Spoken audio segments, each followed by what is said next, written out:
Level 1. The signature. A recruiting office. Strip mall, next to a nail salon. Fluorescent lights. A folder on the desk. Your name is already typed on it. You didn't come here because you're brave. You came here because your town has one gas station and 0 futures. The recruiter smiles too much. He talks about travel, brotherhood, purpose. He does not talk about the body bags. You sign. Your hand shakes, just a little. Nobody notices. Nobody cares. Outside, the sun feels different, like it's the last normal sunset you'll ever see. 9 weeks from now, you fly to South Carolina. You don't know it yet, but the version of you signing this paper, he's already dead. The recruit is being born. Level 2. The bus. Yellow footprints painted on pavement. 1 a.m. A bus with blacked-out windows. Paris Island. A man screams before the doors even open. Not talks, screams. You have 30 seconds to stand on those footprints, or he screams louder. Your bag is ripped from your hands. Your head is shaved in 90 seconds. Your name disappears. You are not a person anymore. You are a recruit, a number, a body to be shaped. You call it day 1. The drill instructors call it the reset. You don't sleep tonight. You don't know when you'll sleep again. Somewhere in the dark, a recruit next to you is crying. Nobody helps him. That's the first lesson. Out here, nobody's coming to save you. Level 3. Boot camp. Week 2, your feet are blistered raw. Week 4, you can do things your body swore were impossible. Week 7, the crucible. 54 hours, no sleep, 8 miles, live simulation of combat stress. You carry a wounded teammate on your back for a mile. Your legs give out twice. You get up twice. Somewhere in that mud, something inside you changes. Fear doesn't disappear. It just stops being in charge. Final week, the eagle, globe, and anchor is placed in your palm. No cheering, no music, just silence and a drill instructor calling you Marine for the first time. You cry. Everyone does. Nobody admits it. You think this is the hard part. You have no idea what's coming. Level 4. The Fleet. Camp Lejeune, Camp Pendleton. Your first real unit. The barracks smell like bleach and cigarettes. Senior Marines size you up in one look. You're nothing yet, a boot. You get assigned your MOS, infantry, artillery, motor T, comms.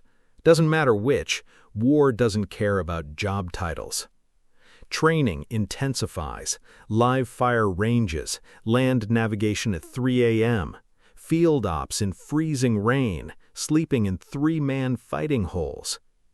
You make friends fast out here, faster than you ever have, because in 6 months, some of these faces might be the last thing you see. Nobody says that out loud. Everybody knows it. Level 5. The orders. A packet arrives. Deployment orders.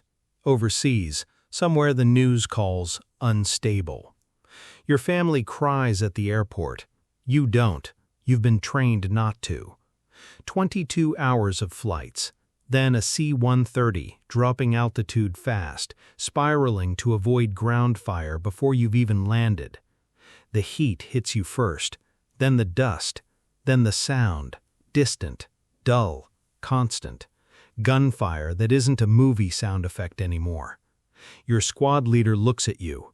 Welcome to the sandbox, boot. Somewhere out there, in a compound with no name on any map, your first real test is waiting. You don't know his face yet, but he already knows you're coming. Level 6. First contact. Convoy. Dust road. Silence that feels too loud. Then the world cracks open. An IED. A truck ahead flips like a toy. Screaming. Radio chatter fast and sharp. Contact! Contact left! Your training takes over before your brain catches up. You're firing. You don't remember deciding to. 90 seconds. That's all it takes. 90 seconds that rewrite your nervous system for the rest of your life. When it's over, you check your hands. They're shaking again. Not like the recruiting office. Different. Colder. Your squad leader claps your shoulder. First one's always the worst. He's lying. They're all the worst, just in different ways. That night, you don't sleep. You stare at the tent ceiling and replay it, over and over and over. This is the level most civilians never see. This is the level that never fully leaves you. Level 7, the promotion. 6 months later, you're not the same person. Your eyes are older. Your hands are steadier. You've been meritoriously promoted, Lance Corporal to Corporal, fast track. You're good at this. Too good, maybe. Command notices Marines like you, the ones who don't freeze, the ones who make decisions under fire. You're pulled aside by an officer you've never met. Different patch, no name tape. How would you feel about more responsibility? It's not really a question. You say yes before you even understand what you're saying yes to.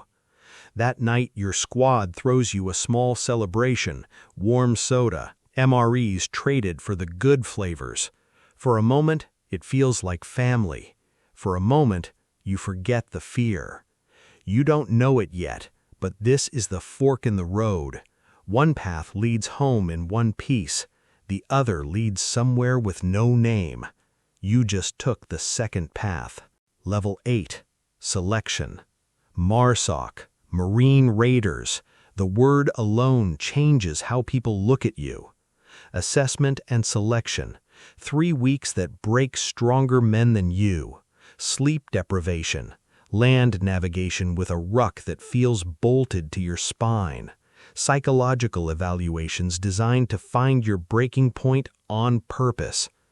Day 19, you're hallucinating from exhaustion.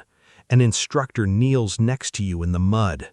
You can quit, no shame in it. Something in you, something old, something from that recruiting office years ago, refuses. You finish. Out of 120 who started, 19 remain. You're one of them. You don't feel proud. You just feel hollow and awake in a way you've never felt before. Level 9. The unit. New base, no signage on the buildings. Your new teammates don't ask where you're from. Out here, the past doesn't matter. Only performance does. You train with tools most Marines never touch. Direct action, special reconnaissance, language and culture immersion for missions that don't officially exist yet. Your pay changes, quietly. Special duty assignment pay, hazard pay, numbers that would have changed your life back home. But money out here isn't currency, it's a countdown. You deploy again, different theater, missions with no names, only numbers. You operate in the dark, literally, night vision green, silence, breathing you learn to control like a weapon itself. You start a mission and someone doesn't come home.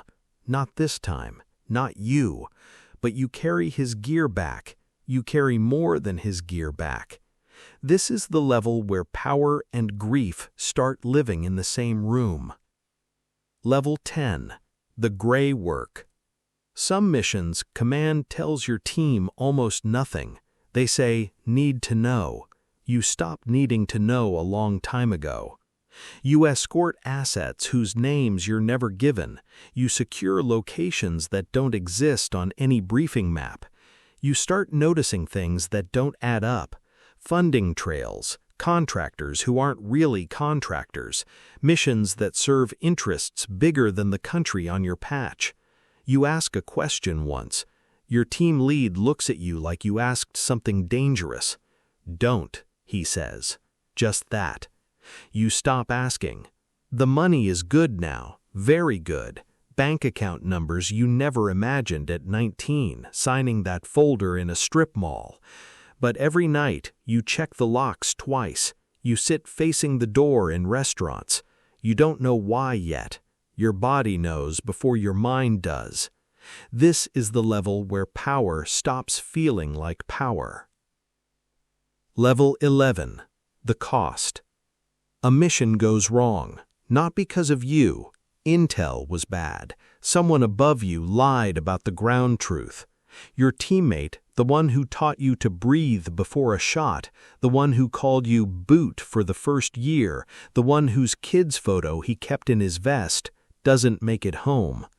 You carry him out under fire, 90 pounds of gear, plus him, plus grief that hasn't even started yet because there's no time for it. At the memorial, his boots and rifle stand upright in the sand. Someone reads his name, then silence, then his name again. That silence is the loudest sound you've ever heard. You go back out 2 weeks later. Command says grief counseling is available. You don't go. Marines like you don't go. That's the level's first lie, and you believe it completely. Level 12. The unraveling. Home. Finally. But home doesn't feel like home. Fireworks on the 4th of July put you on the floor, hands over your head, heart going 190 before your brain even registers it's just fireworks. You flinch at car backfires. You wake up at 3 a.m. every night, the same hour a compound went dark years ago.